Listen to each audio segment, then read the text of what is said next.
Okay, to start now, putting these values into our sheet 2 of our spreadsheet to determine the minimum shaft diameters at each one of these sections. So starting at A only has one side. So whatever we determine on this right-hand side here is going to be the shaft diameter at A. We already know that we're going to target the torque only area. So we're going to go to that place on our Excel spreadsheet. So sheet number 2 at the bottom here. And now we're gonna scroll down and we're gonna go to the torque only section. The torque only section is asking us to put in the torque. We know the torque is, and you can go back and look, it's on our first sheet. It's gonna be 21,000. I'm also gonna add that this is point A, and I'm gonna put right. And it is the only A, but it's good to say that it's on the right-hand side. You'll notice that there's always a spot that you can add, you know, what point it is. And then our safety factor from the book, it says for industrial, just like a run-of-the-mill industrial applications is going to be 2. If you are in an industry that dictates a different number, then you're going to put that in there. Okay. And then you're going to notice that there is a retaining ring groove allowance. Okay. So if we would have had a retaining ring groove in this area, we need to add 6% to our diameter because the diameter that's calculated is to the bottom of the retaining ring groove. Okay. So in this case, there is not. If we look back, our KT value was 2. It was just a profile key. So we don't need to worry about that. We're just going to put, but you have to put a number 1 in here. You either have to put 1 or 1.06. That's why I have this little yellow note. And that's all the time. Whenever we see a retaining ring groove, and in some places we'll put the 3, but then we also have to add 6%. Okay. And it's just a multiplier at the very end. So this is going to be now, this is the minimum shaft diameter at A with the conditions that we have here. So if we look back in our book, and if you want to kind of follow along, you're going to see that at point A, okay, so talking about point A and its diameter starts at the bottom of page 522. And it does the calculation right here, okay? And their number comes out to be 1.65, which is exactly what we got. We got 1.64 or something, right? Okay. Now, as we look at this equation, earlier we referenced when we do the minimum shaft diameter for bending or torque by itself, we were referencing this equation 1224. So when there's not bending present, this part drops out, okay? And then we just do numbers for the torque part, all right? And that's what they just did. So if we go back over here, you'll notice that the bending part is no longer underneath the radical, okay? So it's just the torque part. You don't have to do these manually, but that's how the spreadsheet is set up as well, all right? So that's how we would do it. So if you're on a desert island, you don't have Excel, but you've got your Mott book, maybe not. Okay, so looking back, there you go. We've got that. We got the very same number. Okay, now what we're going to do is we're going to go to our next area. We're going to go back to our conditions diagram. This is always where we look. So we did the right side of A. Now we're going to start with the left-hand side of B. B, we're going to notice, is going to be moment and torque. We've got a KT factor of 1.5 because of a well-rounded radius. So we're going to go back over here. We're going to go up to the top. We're going to say point B left. Whoops. Go. Torque is 21,000. Now, this is where we're going to be putting our numbers in now for our moment, from our moment diagrams. Now, I call this moment X and moment Y because they're 90 degrees to one another. That's it. So it doesn't matter which one you put where. Additionally, to get the resultant moment, because they're 90 degrees to each other, it's the legs of a right triangle. To get the resultant moment, the hypotenuse of a right triangle, we use Pythagorean's theorem. So whether we put a positive or a negative in front of any value of our moment, it's going to get squared. It's going to become positive. So we can just put the absolute values in. So don't worry if I'm on the bottom of the chart or the top of the chart, or if it's a negative or a positive. You can put them in if you want, but they're going to end up multiplying by themselves or multiplying times themselves, and they're going to then become positive anyway. Okay. So now we're going to pull out our moment diagrams. And again, doesn't matter which one we do first or second. I'm going to go back underneath here. So this is 12, and we're going to go down to point B. Remember, B is here, here, here. We're going to go down to the moment diagram. Our first one is 21,000, negative 21,000. But again, Pythagorean theorem is going to multiply by itself, and then it'll become positive. So 21,000 for the first one. And the other one on my second is going to be 7,640. So 21,760. There we go. And notice it populated our resultant moment. Safety factor, it's going to be 2 again, unless otherwise. And then our KT factor from our conditions diagram is 1.5. Now, if you wanted to add in what that stress concentration value was, that was a well-rounded radius, right? Yeah. You can, or well-rounded fillet or whatever, you can do that. You don't have to, but it's just kind of nice maybe. Now, you'll notice that it's asking us as well. It's not going to do the minimum shaft diameter until we put in, is there the retaining ring groove allowance? No, there's no retaining ring groove here. So we put 1 in here for no retaining ring, 1.06 for a retaining ring. What was that? Yep, it's a bearing. Well, it's a press fit on there, but on the left-hand side, there was the little radius, so that's a change. Now, you're going to notice in your book that they have a different number for the left-hand side. Okay, so let's look at their number. So they got 3.3, which is significantly different than our number. It is significantly different. And I went through all of the numbers here, and I thought, first of all, maybe it's rounding because they do round their numbers, but I'm like, shouldn't go in the opposite direction. So what I did was I punched in their numbers, and guess what? It's not correct. It's not correct. The number that you end up getting is it's like 3.004 blah, blah, blah. So our 3.005 is correct. Okay. So our number comes out correctly. I did the math with their numbers that they rounded. Unfortunately, it must be a typo. Okay. So, so if you want to do it, go ahead. But I did confirm it because it was driving me a little nuts. Like, oh, do I keep going? Do I not? I'm like, no, I'm going to try it. And it's wrong. The next one is correct though. And that's why it kind of bugged me because I'm like, wait a second. The second one is coming out correctly, but that one wasn't. So, so now what we're going to do is we're going to go to the right-hand side. So we're going to go back to our conditions diagram. This time it's still going to be moment and torque combined, but this time it's going to be a 2.5 on the right-hand side. So if I go over here, torque and moment, 21,000, same numbers as above, because we're still at point B on center. So 21,000 again, oopsie, 7640, 2, and this time 2.5. Okay. We're going to have to put the 1 in for the retaining ring allowance. Okay. And here we get 3.552, which does match the book. Now, oh, I forgot to put in on my point. Okay. This is going to be point B to the right. Okay. Point B to the right. Now, we have 2 diameters for point B. We've got one for the left and one for the right. Now, we're obviously not going to put 2 different diameters going through there, right? We're going to put 1. So we pick the larger of the 2. So the minimum shaft diameter for point B is going to be the 3.552. Okay, 3.552. Remember, you're going to add a summary of results over here so you can catalog it over here, but I'll let you decide how you want to do that. Okay, so for B, the minimum shaft diameter is 3.552. 3.552.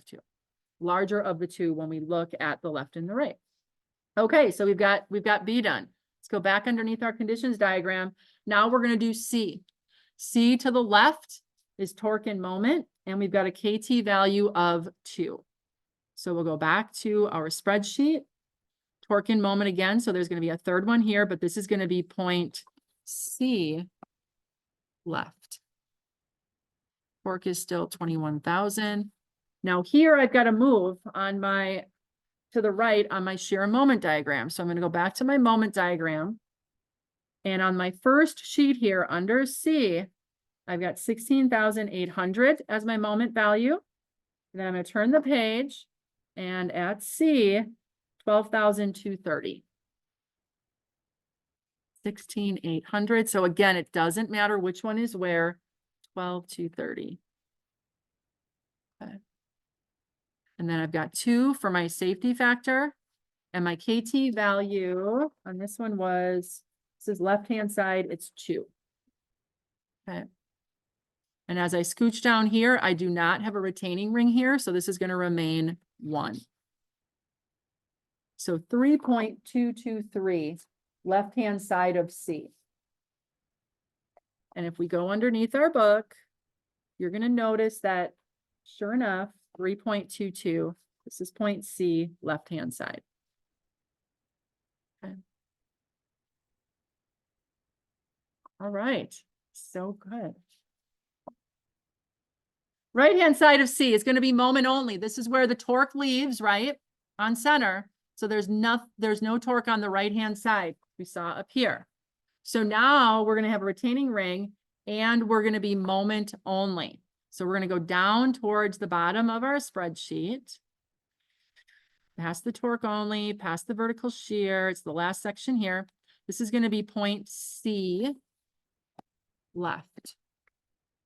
Okay. It already populated in oh, I'm so sorry. Thank you. Yep, it's C to the right. Oh, thank you. Thank you.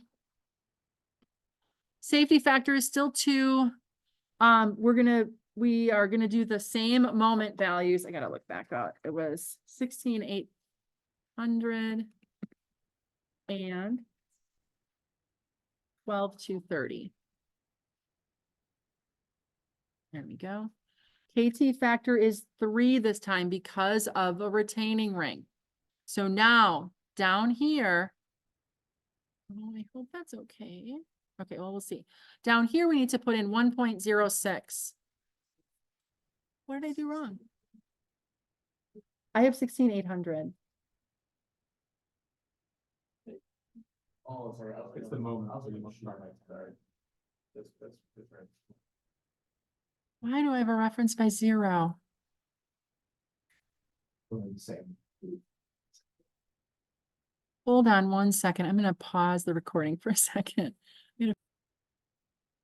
Okay, so we fixed the problem, and you'll notice here that because we have a retaining ring groove, all right, if I don't fill this in right before the minimum shaft diameter, I'll have 0. So it kind of forces you to put that in. And what you need to do is over on the right-hand side here, it says enter 1 if there's no retaining ring groove or if no retaining ring present, but you have to enter 1.06 to add in or be a multiplier of 6% larger in order to add a little bit more material because the minimum shaft diameter here is at the bottom of the groove. So we need to put in 1.06 here, and you should get 3.89. The book says 3.9, so we're good.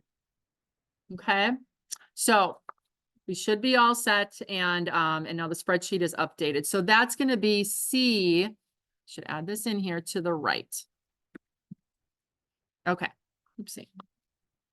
There we go. Now what we're going to do is we're going to go back underneath. We have one more minimum shaft diameter to take care of, and that's going to be D to the left. So in this case, there's shear only. So we're going to go to our spreadsheet, and we're going to go up a little bit, the section right before where we were at. And here is the shear only section. So this is going to be point D left. And then our KT factor here is 2.5. Safety factor is still 2. We have to go to our shear and moment diagrams, and we're now going to focus on the shear diagram at D. So on the left-hand side here, I've got 1680. And on the left-hand side on the other one, I have a 1233. So 1680 and 1233.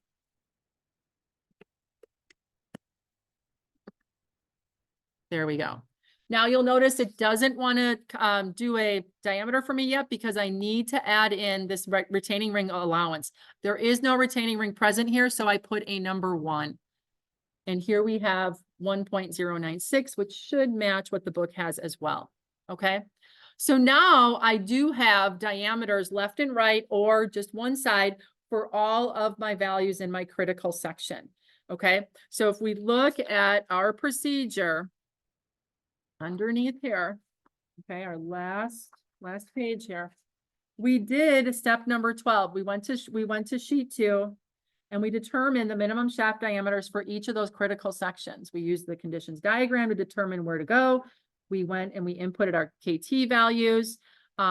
Where there was different values left and right, we will calculate for each, but we'll pick the larger of the two values. Okay, larger of the two values.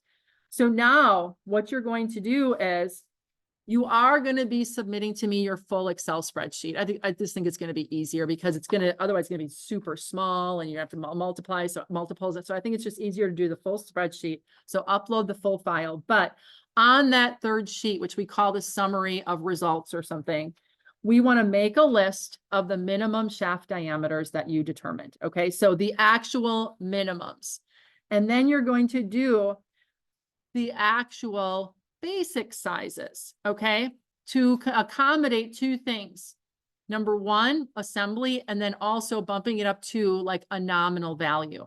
So let's look at what I mean about that. So if we look underneath our camera, oopsie, I click it, there we go. Underneath our camera, you will see that the book created a nice table. And this is why I thought doing it in the Excel spreadsheet on that last tab would be ideal, where you have your, oopsie, we're on one. Page 525 for, this is going to be for example 12.1, where you've got your mating part. You could call this A, B, C, D is probably, you know, more clear. You would put your minimum shaft diameter, okay, and then your specified diameter. All right. So notice here that my minimum shaft diameter that was calculated for, I have to presume this is A, it was 1.65. Okay. That's kind of like, that's the least amount of material that I need. And so what they're doing is they're bumping it up to like a nominal size. So in their case, they went up to 1.8. I would probably do something like on an even inch increments, like 1.75 is probably what I would go to as opposed to a 1.8. Okay. As we look at 3.3, that's the minimum shaft diameter. This was at B. This was picking, remember there was a left and a right at B. You had to pick the larger of the two there. So the minimum is going to be the larger of the two. And then its actual size is then going to go to, it's going to be bumped up to whatever the next nominal size would be. Again, I would probably do 3.75 as opposed to 3. Whatever they did. Looks like they were targeting metric values. I don't know. Okay. And then you would do the same thing for each one of those. Your minimum shaft diameter for that section. So again, I would call this A, B, C, and D. So you would have 4 diameters and then bumping it up to whatever the next size that makes sense. Now, the other thing you have to take into consideration is that there is a diameter between, so I'm going to go back over here. There is one additional diameter that you have to consider because we have diameter number 4 here. Diameter number 4 is the shoulder on either side for the bearing and for the gear. So you need a larger diameter in the middle here so that you can do the assembly from either side the way that it shows here. Does that make sense? So you're going to have actually 5 diameters with an extra one in the middle. Okay. So that's what I want you to put on your summary of results on that last page. And I'm not going to sit here and do that with you on this example. I think it's self-explanatory unless you want to. You guys feel okay about that? I got blank stares. Let's do it. So back on our spreadsheet, here's sheet 2. We're going to go to the summary of results. Okay. And then you just want to list, I'm going to call this critical zoom. I'll make this larger so we can see what I'm doing here. Let's see.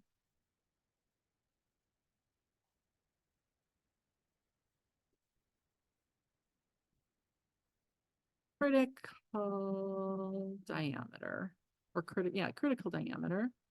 And then now we're going to have an A, a B, a C,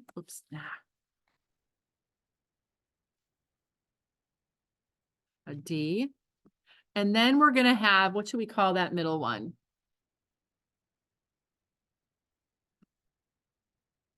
Four. I'm going to call it middle. You might want to call it something else. Who in the chat did you guys say middle shoulder? Okay, I like that. That's okay. All right. And then now what you're going to do is we're going to have a column for minimum shaft diameter. And this is going to come from what the minimum was that you calculated. And then we're going to have a nominal size. Now, in some of these cases, for instance, for the bearing and for the gear, we would need to add tolerances here so that they would actually fit, but we're not quite going that far for this. Okay. We're just doing minimum shaft diameters. And I think that's it, right? So as we look at A, we're going to go back to our spreadsheet. A only had one, and that was it torque only, right? A to the right, and its minimum shaft diameter is right here. So it is the 1.646. So 1.646. B, minimum shaft diameter. There was a left and a right. There was a left and a right for B. So those were torque and moment. So left of B was 3.005. To the right of B was 3.552. So the 3.552 wins. And we're going to go back to the summary of the results. 3.552 is going to be that minimum shaft diameter. Then we're going to do C. C was torque and bending. So C to the left, we have a 3.223.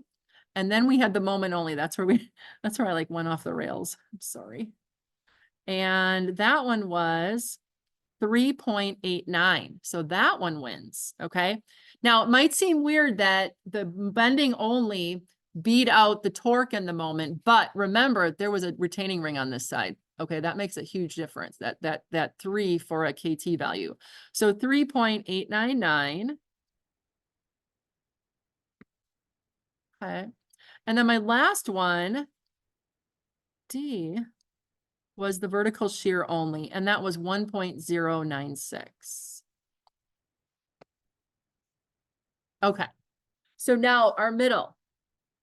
So if we look, we want to make sure that our A is smaller than our B, which it is, okay?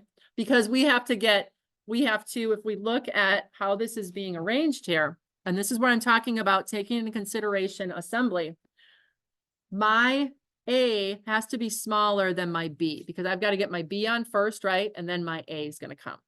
So even if, for instance, let's say you would have gotten a smaller diameter at B than you did at A, you'd still have to make B larger for assembly purposes. Does that make sense? Okay, so you've got to think about those things. And then we also want to make sure that our C is larger than our D.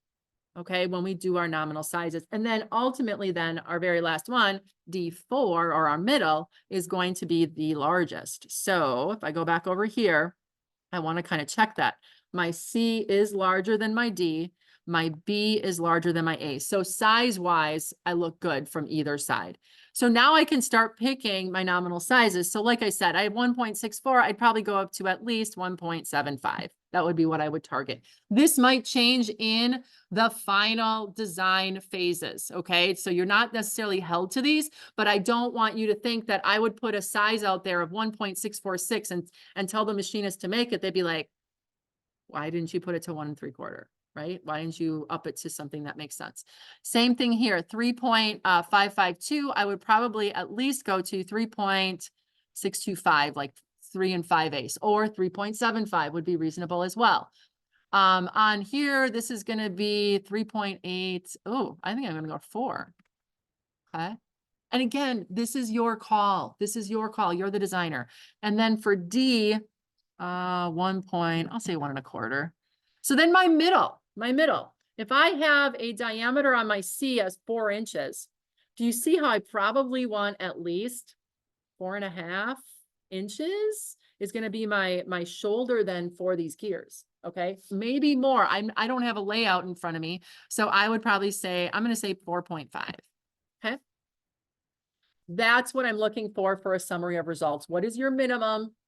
And then what is the nominal size that you would bump that up to target? Now, there's more variables that go into this, okay, that we haven't done, but we will see it in our gear design. For instance, at my gear A here, I've got to go back to that gear and see, is 1.75 a bore that I can bore that out to? Because there's going to be maximum bore sizes on gears that they're going to let you bore out to.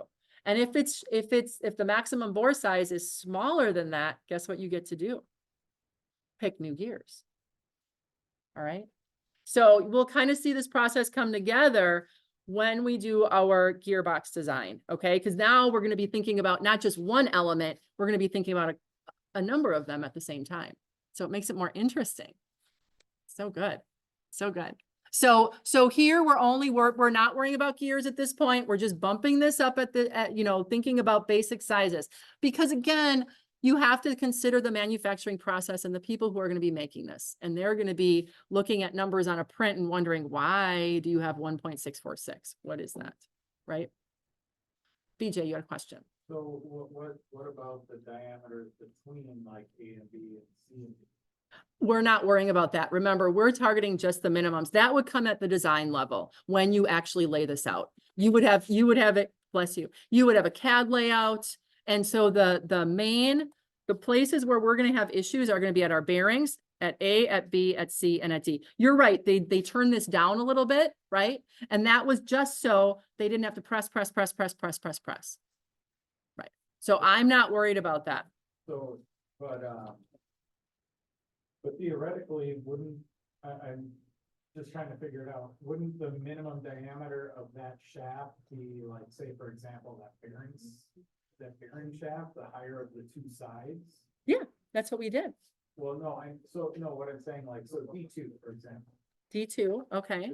The diameter 2, in the middle of A and B. Yeah. Wouldn't that have to be the minimum of D3? So D3 would even have to be bigger than that, because theoretically. No, because this is where this is where things are happening right here, not on this side. This right here is where that we picked our moments at that point. That's going to be where it's going to be its highest point with the moment. This is going from here to here. There's a transition. And so we designed for the worst case scenario between those two. And we designed it on the right-hand side here. So that bearing has to have that minimum shaft diameter. And then anything before that, here's its minimum. So anything in between here, we're good. Because there's no stress concentration. There's nothing coming in or out here. This is just, length. That's it. And the mending that's being taken into consideration was because of the lengths that we had here and the reactions of the supports and the forces that we have. So the shear and moment diagram helped us with that. And so we only target worst case scenarios, and our worst case scenarios are at A, at B, at C, and at D. Yeah. So really there's no way to define that. Not until you lay it out. And those were given to us. So this was somebody's design. So when you do your gearbox later on, you get to pick those numbers. The 10, the 15, and the 10. The length bearing. Oh, the length of the bearing. You won't know that until you pick out your bearing.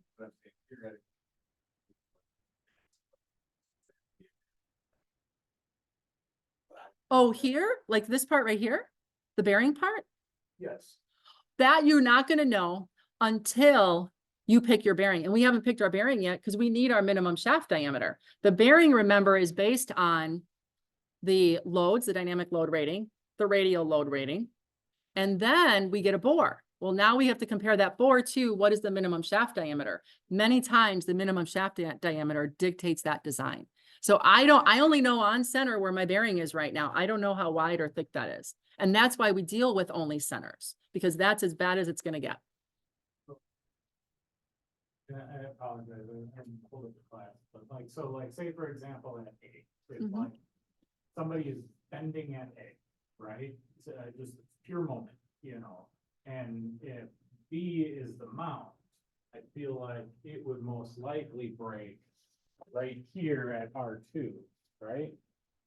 So if it breaks at R2, like, or so when R2 has to be that minimum thickness, does that make sense? We designed for the worst case scenario right here. And when we look at our shear and moment diagrams, it's getting larger, larger, larger until its maximum value. It will break here. It's not going to break here. I think the key thing is if you go half an inch away from that center line, what is the moment actually there? We don't know that. Keeps getting less. Yeah, the max. We're accounting for, number one, that our stress concentration factors are right there. They're not, they're offset in either direction. And if they're offset in either direction, what's happening to the moment from any one of those sides? It's getting less. The other thing that we have accommodating for is in our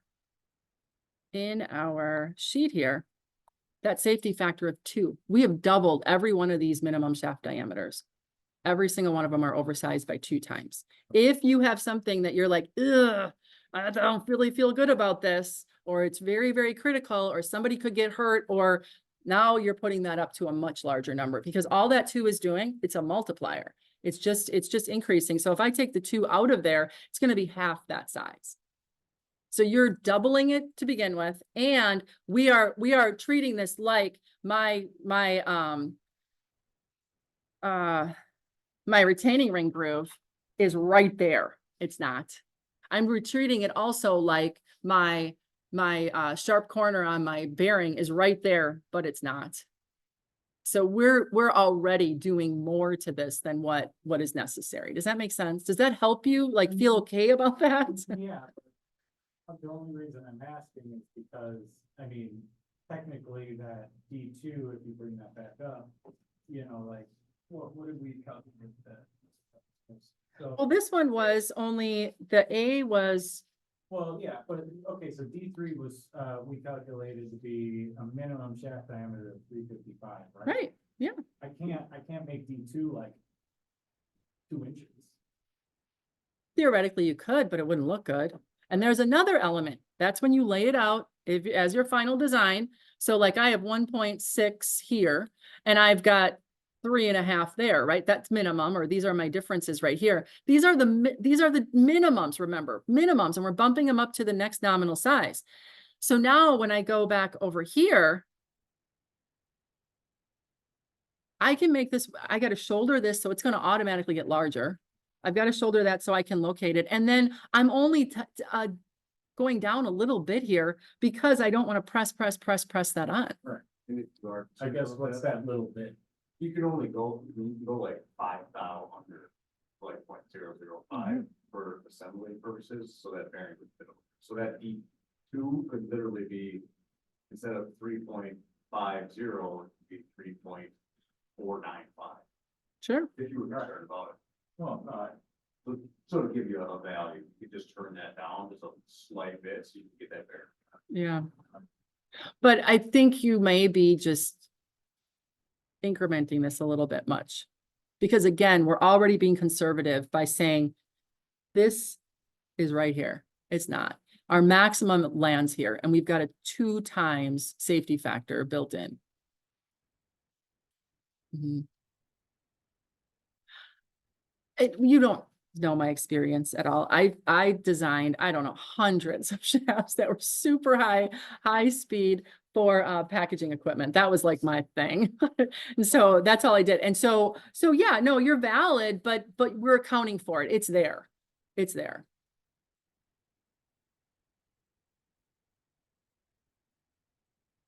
And if you could, I mean, if you wanted to, you could create a critical section in there if you wanted to, with no stress concentrations, with, you know, whatever that you could find in MD solids, find your moment right there, do it. If you're concerned, you could add extra ones in there, but we're already considering the worst cases. And that's what you designed for. So no, it's a good question. All right. Any others? Okay. So let's just go then to the very bottom of our deliverables. So we've talked a little bit about, you're going to be handing in your Excel spreadsheet. And now you're going to be creating on that third sheet the design summary, you're gonna be, you know, adding the minimums and the actuals bumped up, okay? And then what I want you to also add to your submission are the sketches of the shaft forces and the bearings. That's this. I want to see that you did that manually, okay? You must use a straight edge. It must be neat and easy to read, okay? 3 views to demonstrate, just like we did here. And then you're going to notice you're going to add your shear and moment diagrams so that if you did the screenshot and you put them right into a Word document, you can then either convert that to a PDF or you can upload the Word document. Both are fine. You need your torque diagram and then your conditions diagram. So if you put them on the same sheet like I did in a portrait format, then you've got them both on the one sheet and you can take a picture of that and submit that.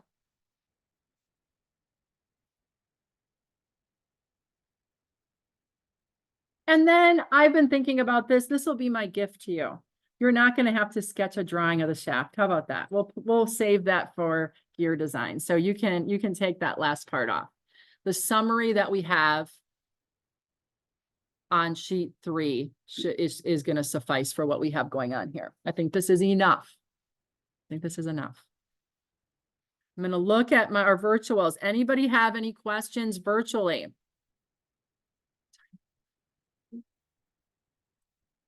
What was that? Free body. Free body. Yep, that's the sketch of this. That's this one. Yep, we want to add that. So is that helpful? That list at the very end here? That's this. Okay. So that is one complete shaft design using that example 12-1. Okay. The next time we're together, which is going to be next week, Tuesday, we'll go through the second example, which should go quicker because we're not going to have to kind of show empty solids and all that kind of stuff. Okay. So we will be able to go through that quicker and then you'll have time to work on the assignments as well. Okay. So, so what I'm going to do is I am going to stop the recording at this time.